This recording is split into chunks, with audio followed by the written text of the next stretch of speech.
Welcome to Workplace Psychology with Dr. Martha Grajdek. I'm Dr. Martha Grajdek. This podcast examines a wide variety of work-related issues through the lens of industrial and organizational psychology. And while many of the topics discussed here may be seen as intended for white-collar employees and their employers, in reality, the ideas presented here are applicable across organizations and industries. Additionally, many of the topics discussed here may be applicable outside of the workplace. I encourage you to examine what's presented here, apply what makes sense to you, and simply discard the rest. Many of us live in a culture where committing to work and often overcommitting to one's work seems to be the norm, or at the very least, may be expected.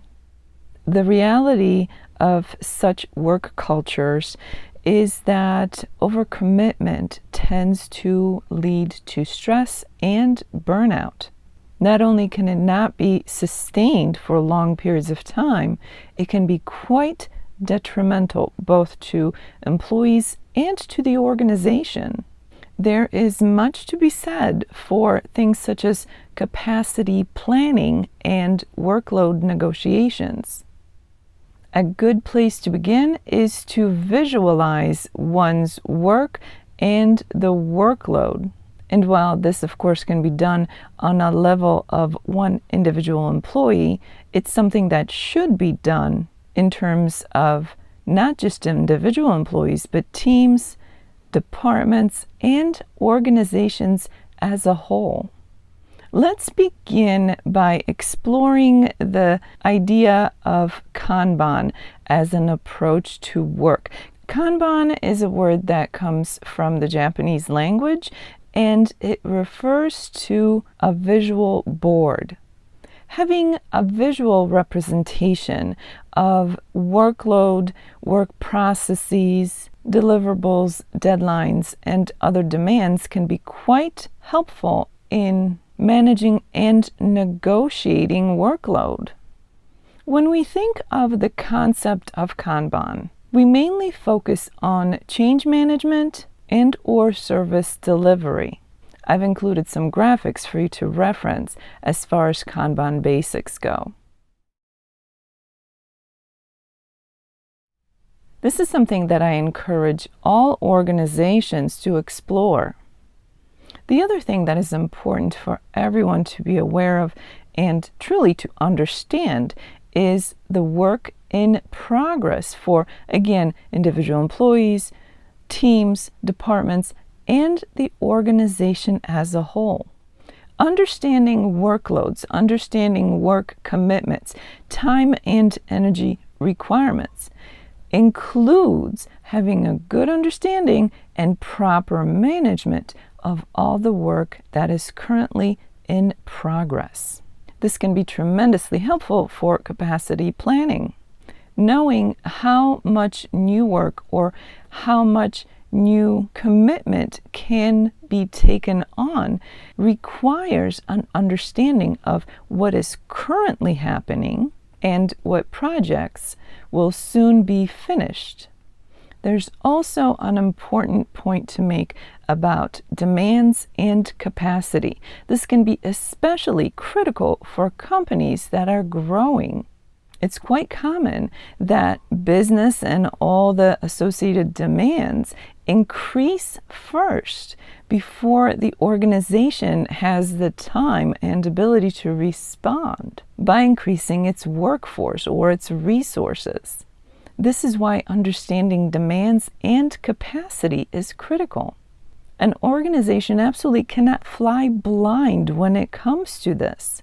Otherwise, they face everything from missed deadlines, missed opportunities, high turnover, increased stress, and burnout. When basics are understood, organizations can then take steps to properly plan and manage capacity, demand, and workload.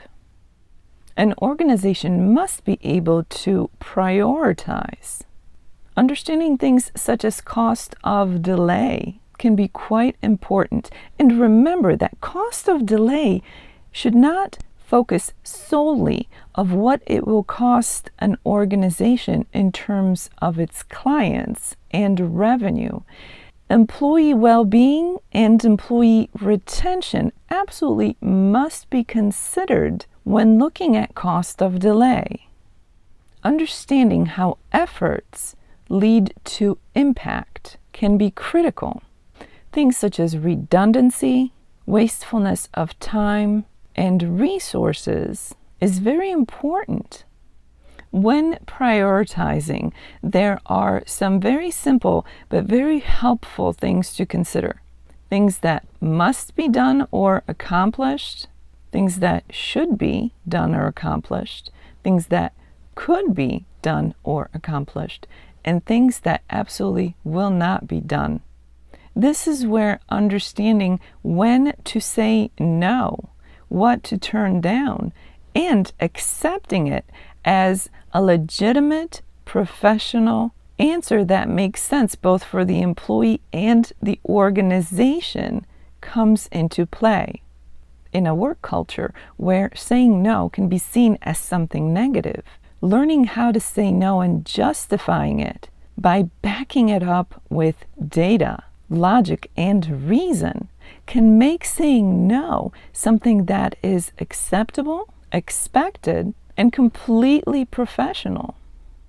When it comes to capacity and planning, there's something else that absolutely has to be considered. What I'm talking about here are things such as changes, trade-offs, last-minute urgencies, and the like. The reality of the workplace experience for any organization is such that sometimes the unexpected happens. Sometimes things go wrong, sometimes people change their minds and ask for changes to their initial orders or requests. An organization has to be able to account for that. Such events, such scenarios absolutely affect capacity and workload, not to mention people's ability to deliver while keeping their stress levels low. This is where agreements should be made ahead of time, where expectations should be understood by everyone involved. Service level agreements can be used to outline expectations between all parties involved, but they can also include exceptions, how they will be handled, and what should be expected when exceptions arise. Not only should SLAs provide clear responsibilities and expectations for everyone involved, that means employer, employee, customer, client, it really means everyone involved. But they should also define what happens if the unexpected becomes part of the reality. What happens if deadlines are missed or promises are inadvertently not kept? If agreements are failed, what remedies, what penalties are to be expected and should be agreed upon ahead of time? Individuals, teams, and organizations should review their backlogs on a regular basis. Sometimes that may mean quarterly. For some, that may mean something more frequently, like monthly basis. This gives an opportunity for backlog pruning, where certain things can be eliminated, changed, altered, or otherwise edited in order to bring the backlog up to speed. The idea is to help protect focus time, productive time, while still keeping in mind things such as work-life balance, capacity, and workloads. As this episode comes to an end, let's review what was discussed. It is absolutely critical to consider capacities and workloads within the workplace. This should be done at the individual employee level, team level, but also at the organization's level. When capacities are exceeded and workloads are overwhelming, this can prove to be detrimental for employees and the organization. Using methods such as the Kanban method can be tremendously helpful to visualize work, projects, resources, and demands.